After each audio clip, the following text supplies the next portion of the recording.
ಮಾಯದಂತ ಮಳೆ ಮಾಯವಾಗಿದೆ. ತುಂಬಿ ತುಳುಕಬೇಕಾದ ಬಹುತೇಕ ಡ್ಯಾಂಗಳು ಬಣಬಣ ಅಂತಿವೆ. ಮಳೆ ನಂಬಿ ಬಿತ್ತನೆ ಮಾಡಿರೋ ಅನ್ನದಾತರು ಕಂಗೆಟ್ಟಿದ್ದಾರೆ. ಇದರ ಮಧ್ಯೆ ಹವಾಮಾನ ಇಲಾಖೆ ಮತ್ತೊಂದು ಶಾಕ್ ನೀಡಿದೆ.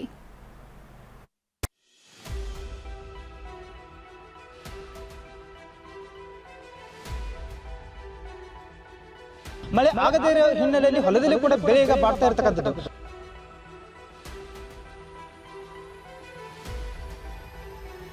ಮಳೆಗಾಲದಲ್ಲೇ ಸೂರ್ಯ ನೆತ್ತಿ ಸುಡ್ತಿದ್ದಾನೆ. ಭೂಮಿ ಕಾದ ಕೆಂಡವಾಗಿದೆ. ಜಲಾಶಯಗಳು ಬತ್ತುತ್ತಿವೆ, ನದಿಗಳು ಒಣಗುತ್ತಿವೆ, ಹೊಲದಲ್ಲಿ ಬೆಳೆಗಳು ಒಣಗುತ್ತಿವೆ.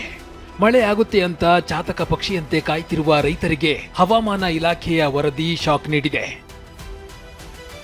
ಇನ್ನೊಂದು ವಾರ ಮಳೆ ಆಗೋದಿಲ್ಲ ಎಂದ ಹವಾಮಾನ ಇಲಾಖೆ.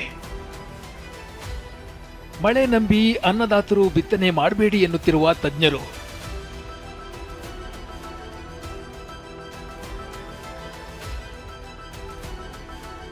ಈ ವರ್ಷ ಮುಂಗಾರು ಮಳೆ ಕೈಕೊಟ್ಟಿದೆ. ನಿರೀಕ್ಷೆಯಂತೆ ಪಶ್ಚಿಮ ಘಟ್ಟ ಪ್ರದೇಶದಲ್ಲೂ ಮಳೆ ಸುರಿದಿಲ್ಲ. ಕಳೆದ ವಾರ ಮಾತ್ರ ಮಹಾರಾಷ್ಟ್ರ, ಗುಜರಾತ್ ಸೇರಿದಂತೆ ಹಲವೆಡೆ ಅಬ್ಬರಿಸಿತ್ತು. ಆದ್ರೀಗ ಮತ್ತೆ ಸೈಲೆಂಟ್ ಆಗಿದೆ. ಇದರಿಂದ ತೀವ್ರ ಬರಗಾಲದ ಆತಂಕ ಮನೆ ಮಾಡಿದೆ.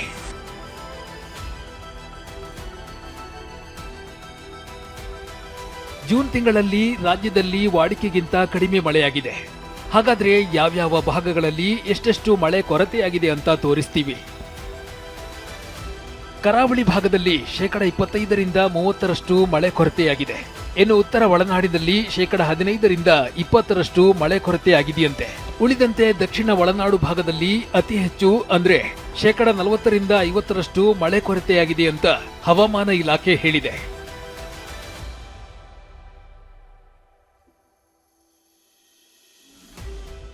ರಾಜ್ಯದಲ್ಲಿ ಇನ್ನೊಂದು ವಾರ ಮಳೆಯಾಗುವ ಸಾಧ್ಯತೆ ತೀರಾ ಕಡಿಮೆ ಇದೆ.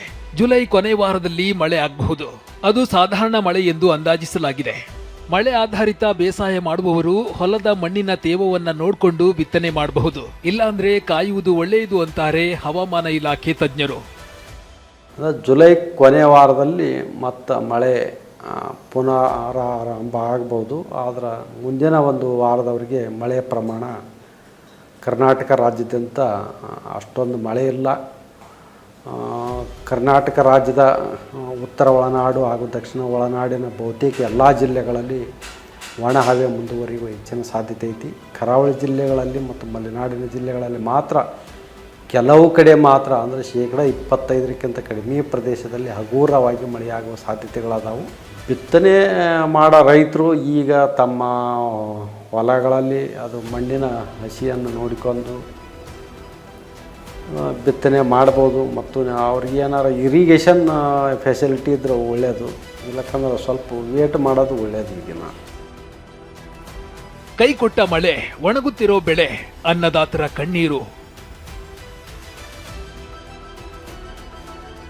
ಬೀದರ್ ಜಿಲ್ಲೆಯಾದ್ಯಂತ ವರುಣದೇವ ಕೈಕೊಟ್ಟಿದ್ದಾನೆ.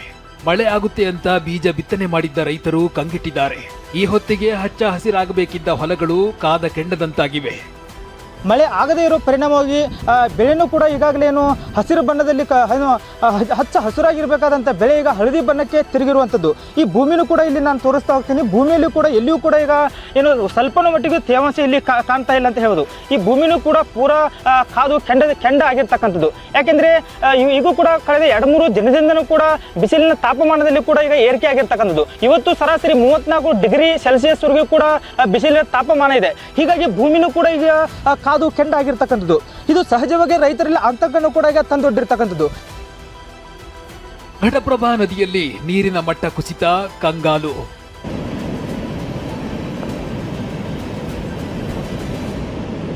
ಮಹಾರಾಷ್ಟ್ರದಲ್ಲಿನ ಮಳೆಯಿಂದಾಗಿ ಘಟಪ್ರಭಾ ನದಿ ಅಬ್ಬರಿಸಿತ್ತು. ಆದರೆ ಮಳೆ ತಗ್ಗಿರೋದ್ರಿಂದ ಘಟಪ್ರಭಾ ನದಿಯ ನೀರಿನ ಮಟ್ಟ ಕಡಿಮೆಯಾಗಿದೆ. ಸ್ಥಿತಿ ಮುಂದುವರಿದ್ರೆ ಮುಂದೇನು ಅಂತ ಬಾಗಲಕೋಟೆ ರೈತರು ಚಿಂತೆಗೀಡಾಗಿದ್ದಾರೆ.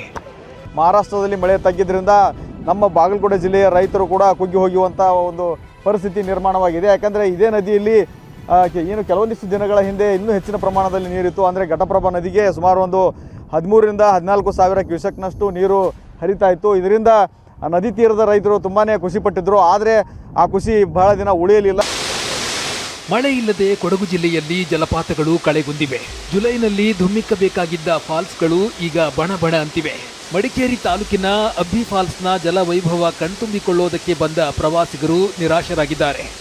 ಇದು ಮಡಿಕೇರಿ ತಾಲೂಕಿನಿಂದ 8 ಕಿಲೋಮೀಟರ್ ದೂರದಲ್ಲಿರುವಂತಹ ಅಬ್ಬಿ ಫಾಲ್ಸ್ ಜಲಪಾತ.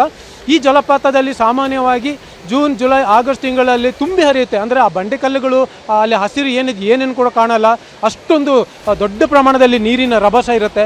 ಆದರೆ ಈವಾಗ ಜಲಪಾತ ಹೇಗಿದೆ ಅಂತಂದರೆ ಸಾಮಾನ್ಯವಾಗಿ ಏಪ್ರಿಲ್ ಮತ್ತು ಮೇ ತಿಂಗಳಲ್ಲಿ ಜಲಪಾತ ಯಾವ ರೀತಿ ಇರುತ್ತೆ ಆ ರೀತಿ ಬಣಗೊಡ್ತಾ ಇದೆ. ಇನ್ನೊಂದು ಕಡೆ ಹಾಸನ, ಧಾರವಾಡ ಸೇರಿದಂತೆ ವಿವಿಧೆಡೆ ಮಳೆಗಾಗಿ ಪೂಜೆ ಮಾಡಲಾಗ್ತಿದೆ. Bureau report, TV9.